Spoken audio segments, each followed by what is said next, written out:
Rocco Achampong is among a dozen candidates now vying for the seat. He joins us now live in studio. Good morning. Thanks for being here. Good morning to you. For all the people watching us in this riding that you're hoping to win a week from today, what do they need to know about Rocco?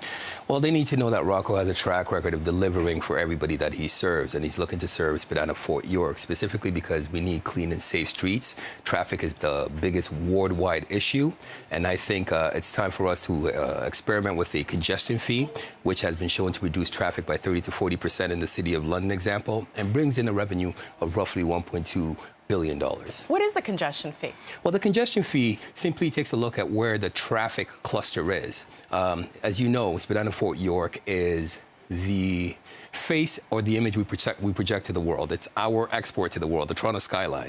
And it's also where quite a lot of tourists come to. So we are clustered not only with events, sporting events, TIFF, but also because people just come here for tourism. And because I live in the community, my family lives in the community, we want it to be home as well, just like everybody else living in Toronto, but we are congested with traffic at all times in the day. And I'm thinking a congestion fee would significantly reduce traffic. And my simple logic is, if you can spend $15 to $20 buying a beer at a Blue Jays game, you can certainly pay $10 to $15 to assist in reducing congestion and making sure we have some revenue to provide for green spaces, Spadina Fort York. I think most of us have been stuck on Spadina at some point trying to get on the Gardiner. Right. I have spent probably many hours in that gridlock myself. Right. It's a community where there's a lot of young people. Spadina Fort York. We've got the City Place condos there and Fort York and then Liberty Village. What do you say to these young people? A lot of them are feeling quite hopeless with rising rent prices, the cost of housing feeling out of reach. I can tell you the future is hopeful. But with Spadina Fort York specifically, we do have a young population, a young professional population. You have quite a lot of young people who are making substantially more than the Canadian average. But we have affordability issues like, say, childcare. People want to have families and raise families where they live, specifically in Liberty Village, like you mentioned. Now, Liberty Village has more condominiums planned, but yet you still have only one way in and one way out and very limited green space for families to play around with your kids. I want that place to be family and community centric, and that's why when I'm knocking on doors in Liberty Village, I'm telling everybody that I'm going to stop the planned condo developments until we deal with the congestion issue, the traffic issue, so that it can be a family environment, because some of us are actually having kids.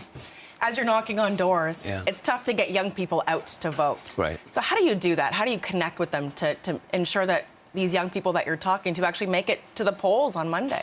Well, you have to reach them where they're consuming news. And I think, I mean, CP24 would know it best. You have a very serious social media department with your station. And so I've been reaching them quite a bit on social media. I've been reaching them on the streets, talking to them, finding them where they are going to be.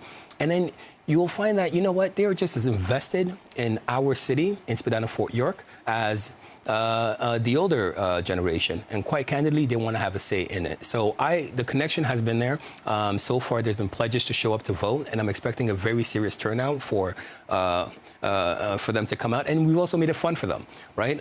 We're doing first name on the ballot challenge on TikTok because I am the first name on the ballot, right? So we're going to do a first name on the ballot challenge and just make it fun for them to get out there and vote. We've got less than 30 seconds, 1 week to go till Election Day. That is correct. What does that mean for you? What are you going to spend that week doing? It means knocking on doors from 10 a.m. till 10 p.m. And going out where everybody is and making sure that I get out the message that there's going to be clean and safe streets, accessible childcare in schools, green space and parks, and definitely a reduction in traffic with a congestion fee not payable by people that live and work in the ward. So you would not be paying it, Beatrice. All right. Rocco Achampong, thanks so much for your time. Thanks for being here and good luck on Election Day. Thank you so much.